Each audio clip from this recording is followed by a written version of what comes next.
Hi friends, welcome to Venky's kitchen. ఈరోజు మనం పెరుగు పునుగుల తయారీ విధానం చూద్దాం.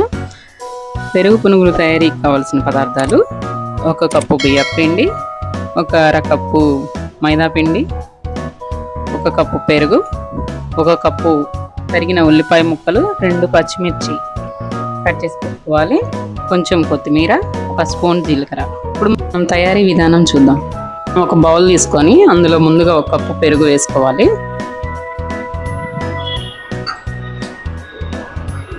దానితో పాటు 1 కప్పు బియ్యం పిండి వేసుకొని కలుపుకోవాలి.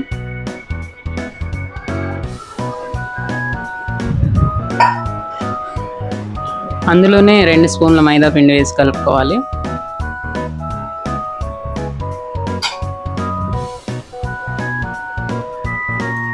ఇప్పుడు 1 స్పూన్ జీలకర్ర వేసుకోవాలి.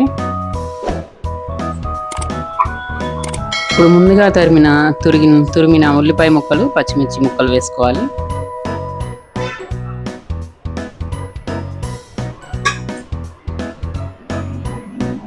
దాంతోపాటు కొంచెం కొత్తిమీర వేసుకొని బాగా కలుపుకోవాలి.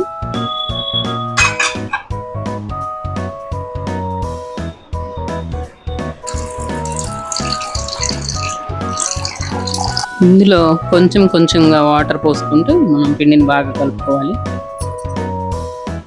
ఇప్పుడు రుచికి సరిపడా సాల్ట్ వేసుకొని బాగా కలుపుకోవాలి.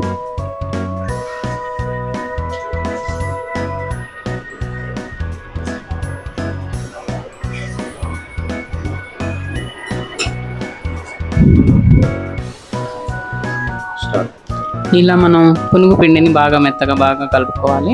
మరీ జారుగా కాకుండా మీడియంగా కలుపుకోవాలి. ఇప్పుడు మనం స్టవ్ వెలిగించుకొని ఒక ప్యాన్ పెట్టుకొని అందులో డీప్ ఫ్రైకి సరిపడా ఆయిల్ వేసుకోవాలి. ఇప్పుడు ఆయిల్ వేడెక్కాక మనం పునుగులు వేసుకుందాం. ఇలా రౌండ్గా వేసుకోవాలి ఆయిల్లో, మీడియం సైజు.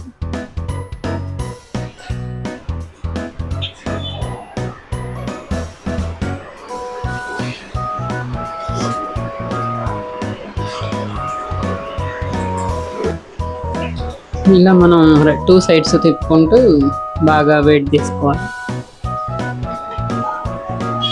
ఇలా గోల్డెన్ కలర్లోకి వచ్చే వరకు మనం డీప్ ఫ్రై చేసుకోవాలండి పునుగుల్ని. ఇలా గోల్డెన్ కలర్లోకి వచ్చాక మనం తీసుకుందాం. ఇలా మిగిలిన పిండితో కూడా మనం మళ్ళీ పునుగులు వేసుకుందాం. అంతేనండి, చిటికలో మనకు పునుగులు అయితే రెడీ అయిపోయినాయి కదా. చాలా సింపుల్గా ఈజీ ప్రాసెస్. మీరు కూడా ఇలా ట్రై చేసి కామెంట్ సెక్షన్లో కామెంట్ చేయండి మీకు పునుగులు ఎలా వచ్చాయో. మీకు ఈ వీడియో నచ్చినట్లయితే please like, share and subscribe. ఇందులో మనకి టమాటో చట్నీ అయితే టేస్ట్ చాలా బాగుంటుంది. నేను టేస్ట్ చేసి ఎలా ఉందో మీకు చెప్తాను. వావ్, సూపర్గా ఉందండి. మీరు కూడా ఒకసారి ట్రై చేయండి. ఈ వీడియో మీకు నచ్చినట్లయితే please like, share and subscribe. Thanks for watching.